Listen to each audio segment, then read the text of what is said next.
Salut tout le monde et bienvenue dans ma Cébro. Aujourd'hui je vous fais un rapport sur la conspiration d'Ilveltro. C'est parti.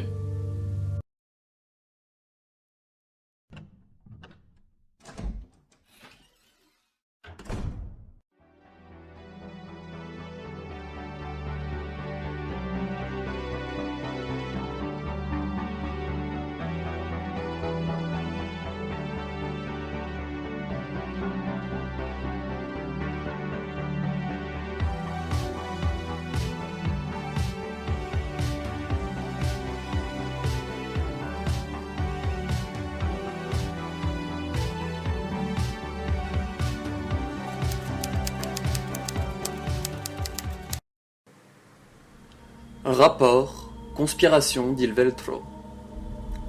À un moment de l'année 2005, Raymond Wester, agent du FBC, contacta Clive R. O'Brien, directeur du BSA, pour lui parler de ses soupçons quant à l'application du commissaire Morgan Lansdale du FBC lors de la panique de Terra Grigia. En effet, alors que Lansdale faisait évacuer Terra Grigia en 2004, avant l'utilisation du Regia Solis, il appela Jack Norman pour lui informer de la réussite de l'attaque. Raymond Wester put entendre cette conversation.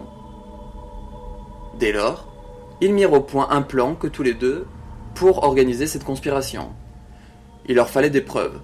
Raymond devint donc la taupe du BSA au sein du FBC, et ils organisèrent la Renaissance d'Ilveltro, où Wester se fit passer pour Jack Norman, accompagné d'extrémistes sympathisants du groupe terroriste.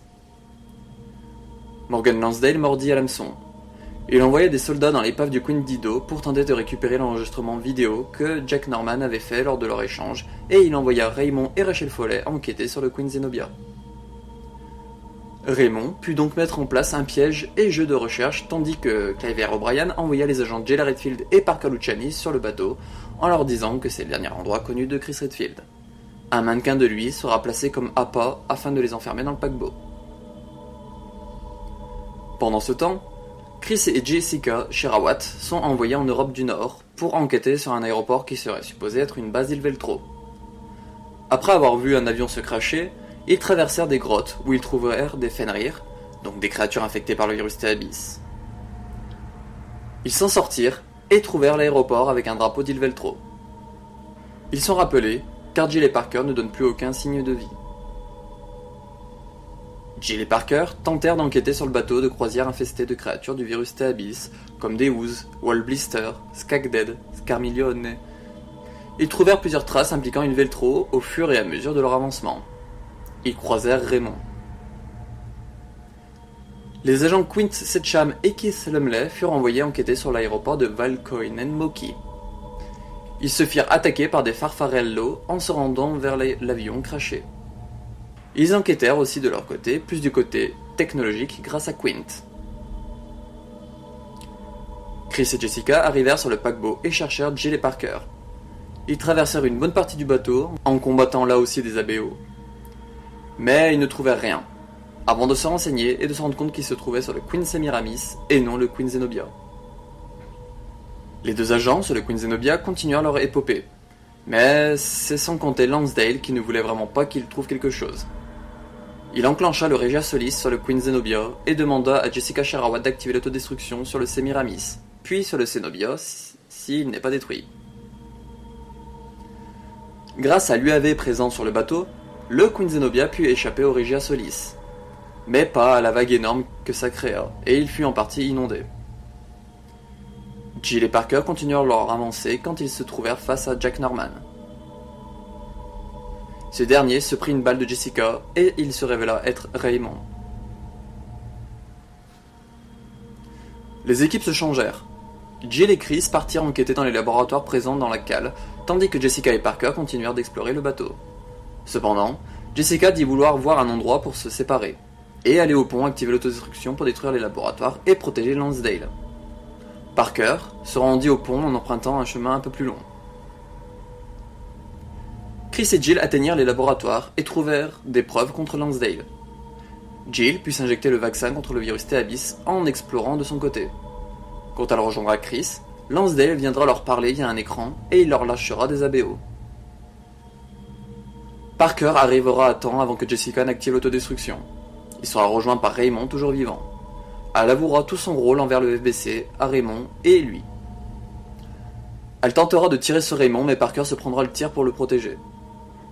Raymond partira poursuivre Jessica qui active l'autodestruction avant son départ. Jill et Chris virent que l'autodestruction a été lancée et décidèrent de vite remonter sur le pont. Sur le chemin, ils trouvent Parker mal en point par sa blessure.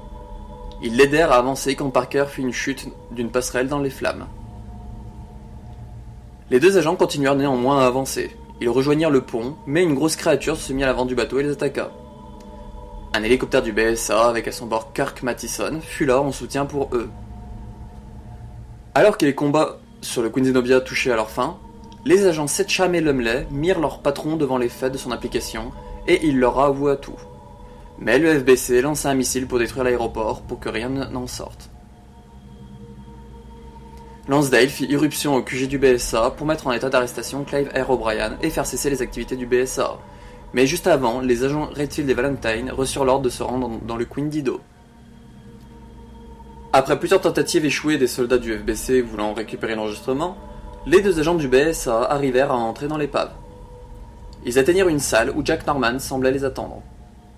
Les prenant pour des agents de Lansdale venus le tuer, il se transforma en monstre nommé Ultimate Abyss pour les tuer. Ils l'éliminèrent, marquant la vraie fin d'Ilveltro, et purent récupérer l'enregistrement vidéo prouvant que Lansdale était impliqué dans l'attaque sur Terra Grigia. Ils le diffusèrent au sein du BSA, et les agents du FBC se retournèrent donc contre leur chef et l'arrêtèrent. Le FBC fut démantelé, et Clive R. O'Brien fit en sorte que toutes leurs ressources reviennent au BSA, avant qu'il ne soit rétrogradé au simple rôle de conseiller du BSA, comme punition pour son acte. Parker Luciani, sauvé par Raymond, sera retrouvé près des côtes de la République de Malte. Il sera soigné, puis reprendra son poste un mois plus tard. Quint restera à la recherche et développement. Keith, lui, sera transféré dans la branche d'Afrique de l'Est du BSA. Raymond retrouva Jessica dans un café en Europe. Il lui remet un échantillon du virus T. Abyss. Elle lui demandera pour avoir sauvé Parker Luciani et qu'il ne doit pas oublier de faire son rapport. Chris Redfield et Jill Valentine continuèrent leur traque d'anciens membres d'Umbrella et ils eurent vent, en 2006, de la présence du dernier fondateur de la firme en Europe. Voilà, c'est la fin de ce rapport sur la conspiration d'Ilveltro. Vous pouvez retrouver en lien une expérience sur Jill Valentine, Chris Redfield, Clive R. O'Brien, Jack Norman ou encore Morgan Lansdale. Vous pouvez y avoir aussi une expérience sur les créatures du virus T. Abyss, un rapport sur le virus T. Abyss. Il y a également un rapport sur le Queen Zenobia et ses deux jumeaux. Il y a aussi un rapport sur le BSA, le FBC, Ilveltro et également un rapport sur Terra Grigia. On se retrouve pour une prochaine expérience ou un prochain rapport. Terminé.